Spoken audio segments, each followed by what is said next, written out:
Hi అండి. ఈరోజు నేను శనివారం కదా దీపారాధన చేసుకున్నాను. ఒక అడుగు ముందు లేచి కల్లాపు కొట్టుకొని ముగ్గులు వేసుకున్న తర్వాత పూజకి ఇదంతా శుభ్రం చేసుకున్నాను, క్లీన్ చేసుకున్నాను. ఈ పూజ సామాన్ అంతా శుభ్రం కడుక్కున్నాను. పటాలన్నిటికి పూజ ఇచ్చాను.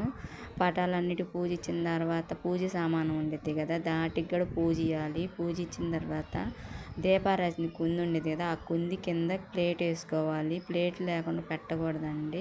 దాంట్లోకి 5 ఒత్తులు వేసుకోవాలి. 5 ఒత్తులు విష్ణు బ్రహ్మ మహేశ్వరం లాగంట.